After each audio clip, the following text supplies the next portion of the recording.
का एक गांव माधवपुर। ये महीना जनवरी का था और रात के तकरीबन 10 बजे थे। रात के सन्नाटे में झिंगुरों की आवाजें माहौल को थोड़ा डरावना बना रही थी। ऐसे में दो लोगों के कदम गांव की तरफ बढ़े जा रहे थे। अरे वाह यार, आज तो मजा ही आ गया। सही कहा तूने, बहुत मस्त नाच किया था उस पतली कमर वाली लड़की ने, नहीं? यार काश वो हमारे गांव में भी होती तो पूरा जंगल पार करके उसका प्रोग्राम देखने दूसरे गांव नहीं जाना पड़ता। अरे यार कदम तेज तेज बढ़ा, मुझे तो ये सोचकर डर लग रहा है कि घर पर क्या बहाना बनाएंगे। अरे हम कुछ ही मिनटों में गांव पहुंच जाएंगे। वो देख, वो कच्चा रास्ता आ गया। उसकी बात सुनकर महेश ने उस कच्चे रास्ते की तरफ देखा जिस तरफ कोई नहीं जाता था। तू पागल हो गया क्या? हम इस रास्ते से जाएंगे ये जानते हुए कि इसके बारे में कैसी कैसी अफवाहें फैली हैं। अरे तू भी ना महेश, खुद ही अपने मुंह से कह रहा है कि अफवाह फैली है और फिर डर भी रहा है। मेरी बात मान, इस रास्ते से चलते हैं। 5 मिनट के अंदर हम गांव में होंगे, वरना बड़े रास्ते से जाएंगे तो 1.5 घंटा लग जाएगा। उसकी बात सुनकर महेश ने एक बार फिर से उस कच्चे रास्ते की तरफ देखा। वहाँ पर इस समय मौत का सन्नाटा छाया हुआ था। अरे चल यार, डरता क्यों है, मैं साथ हूँ ना। और उसको लेकर उस कच्चे रास्ते की तरफ बढ़ गया। दोनों अभी कुछ कदम ही चले थे कि उनको किसी के जोर जोर से सांस लेने की भयानक आवाज सुनाई दी।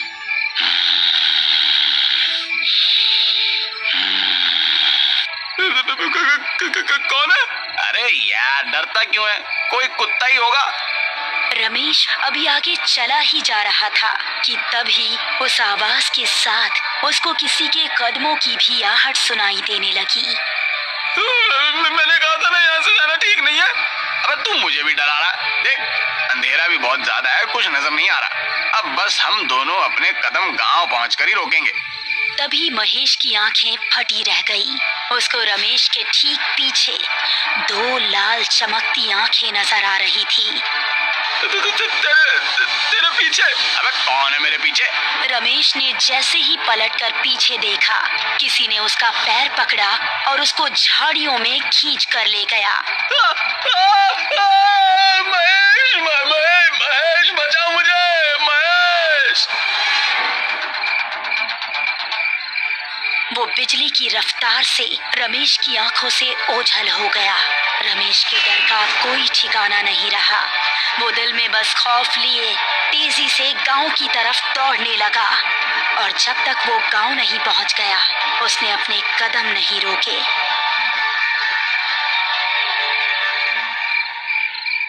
अगली सुबह जब वो गांव के कुछ आदमियों के साथ उस कच्चे रास्ते की तरफ गया तो उसको रमेश की लाश 2 टुकड़ों में जमीन पर पड़ी मिली। रमेश! उसकी आंखों से आंसू बह रहे थे और इस तरह इस कच्चे रास्ते का खौफ माधवपुर में और ज्यादा बढ़ गया। इस घटना के 3 महीने बाद मोहिनी, जो कि 21 साल की एक खूबसूरत लड़की थी, अपनी विधवा माँ और छोटी बहन मेघना के साथ इस गांव में रहने के लिए आई। बेटा, हमने वो गांव छोड़कर ठीक नहीं किया। अब पता नहीं यहाँ के लोग कैसे होंगे। मम्मी, थोड़ा तो एडजस्ट करना ही पड़ेगा ना। उस घर का किराया बहुत ज्यादा था। कुछ दिन यहाँ गुजार लेंगे तो सब नॉर्मल हो जाएगा। वो तीनों अब माधवपुर के एक घर में रहने लगे। कुछ ही दिनों में उन्हें वो गांव अपना सा लगने लगा।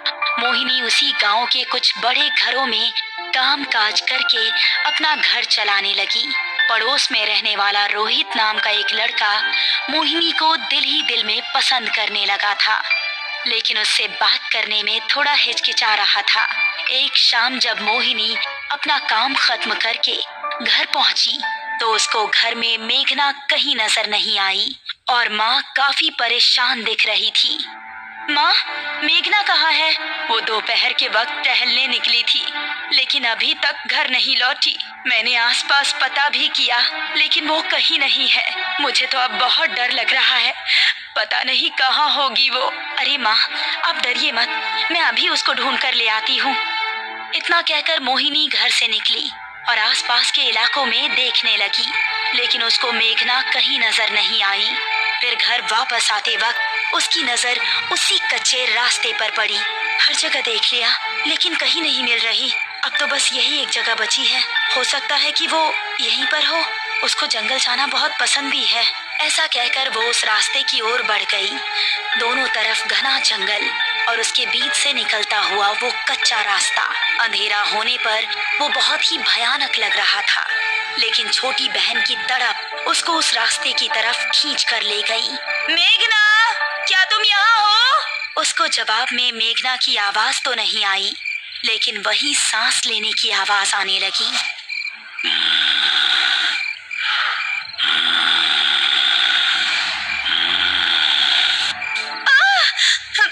ये किस जानवर की आवाज है?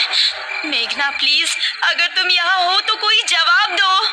अब वो डरती डरती तेज तेज कदम बढ़ाने लगी। तभी उसको महसूस हुआ कि किसी ने पीछे से उसका दुपट्टा पकड़ा है। एक पल को तो उसकी सांसें रुक गई और उसने तेजी से पलटकर पीछे देखा। उसका दुपट्टा घनी झाड़ियों में फंसा हुआ था। हे भगवान, मैं तो डर ही गई थी। उसने झुककर अपना दुपट्टा निकालने की कोशिश की। झाड़ियों में काफी अंधेरा था और कुछ भी साफ नजर नहीं आ रहा था। तभी वो सांस की आवाज और भी तेज होने लगी और झाड़ियों से एक हाथ निकला जिसने उसका पैर पकड़ लिया। कौन है? छोड़ो! वो अब बेहद डर गई थी और अपना पैर छुड़ाकर तेजी से वहां से भाग निकली। उसको लग रहा था कि जैसे कोई उसका पीछा कर रहा हो, लेकिन उसकी हिम्मत नहीं हुई कि वो पीछे मुड़कर देखे। वो घबराती हुई ऐसी भागी कि सीधा वो जाकर अपने घर के अंदर ही रुकी। अरे मोहिनी बेटा, क्या हुआ? इतनी डरी हुई क्यों हो? मोहिनी कुछ बताती इससे पहले ही उसकी नजर मेघना पर पड़ी, जो कि उसी को देख रही थी। मेघना, कहाँ थी तुम? पता है हम कितने परेशान थे। दीदी माफ कीजिएगा, हमारी एक नई दोस्त बनी है, हम उसी के घर पर थे। मोहिनी को मेघना को घर में देखकर थोड़ा सुकून मिला, लेकिन उसके साथ जो हुआ था वो उसके दिमाग में अभी भी घूम रहा था।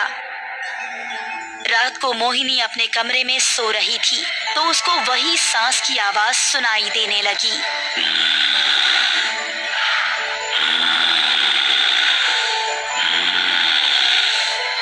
ये आवाज सुनकर वो जाग उठी और ये आवाज खिड़की की तरफ से आ रही थी। कौन है वहाँ? वो कमरे से निकली और घर के बाहर उसी मैदान में गई जो उसके कमरे की खिड़की के पीछे से दिख रहा था। कौन है? कौन हमारा नाम पुकार रहा था? मोहिनी ने गौर किया कि ये आवाज एक पेड़ के पीछे से आ रही है जिसके नीचे बहुत अंधेरा था। वो फिर भी हिम्मत करके उसकी तरफ कदम बढ़ाने लगी। जैसे ही वो उस पेड़ के पास पहुंची, किसी ने पेड़ के पीछे से निकलकर उसको कसकर गले लगा लिया। कौन है? छोड़ो हमें!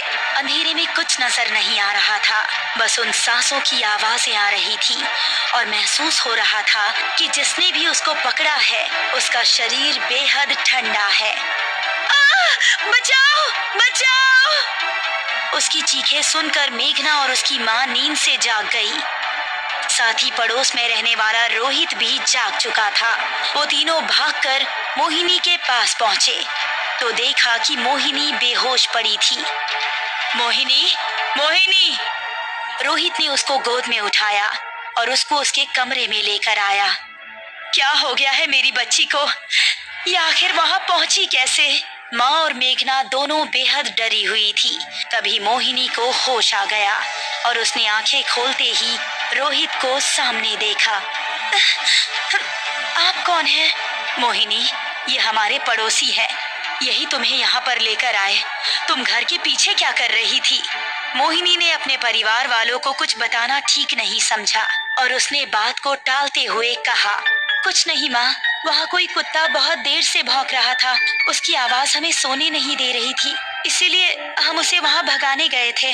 आपको वहाँ अकेले नहीं जाना चाहिए था, हम सभी बहुत ज्यादा डर गए थे। शुक्र है आप ठीक हैं। मोहिनी को रोहित की आंखों में अपने लिए फिक्र देखकर बहुत अच्छा लगा। और इसीलिए उसने हल्का सा मुस्कुरा दिया। चलिए मैं चलता हूँ। आपको कोई भी जरूरत हो तो बेझिझक मुझसे मदद ले सकती हैं। आखिर पड़ोसी तो पड़ोसी के काम आता है। ऐसा कहकर रोहित वहां से वापस अपने घर चला गया। वो अपने बेड पर लेटा ही था कि उसको वही सांस लेने की भयंकर आवाज सुनाई देने लगी।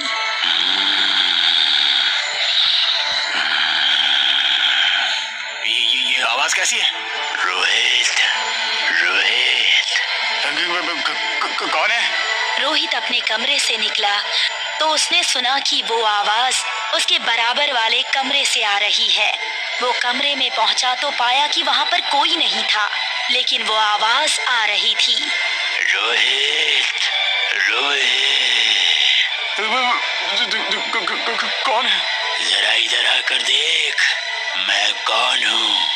आवाज एक अलमारी के अंदर से आ रही थी। अब रोहित के चेहरे पर डर दिखने लगा। उसने गौर किया कि वो आवाज अलमारी के अंदर से ही आ रही थी। तुम जो भी हो, ये मजाक बिल्कुल अच्छा नहीं है। ऐसा कहकर रोहित गुस्से में अलमारी की ओर बढ़ा। उसने जैसे ही अलमारी का दरवाजा खोला तो उसके चेहरे का गुस्सा खत्म हो गया और आंखों में खौफ उतर आया।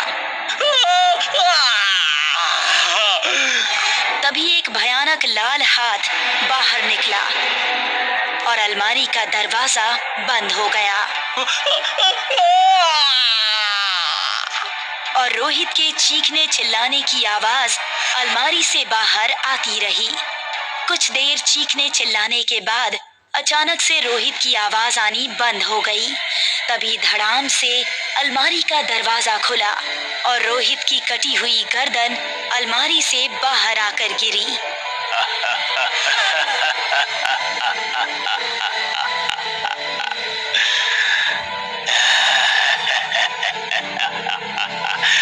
मोहिनी सिर्फ मेरी है, सिर्फ मेरी।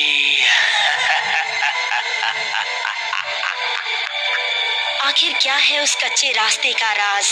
वो भयंकर सांसें किसकी है और कौन है जो लोगों की जानें ले रहा है? मोहिनी की जिंदगी में अब आगे क्या होगा? इन सभी खौफनाक रहस्यों से पर्दा उठेगा इस कहानी के अगले पार्ट में जल्द ही।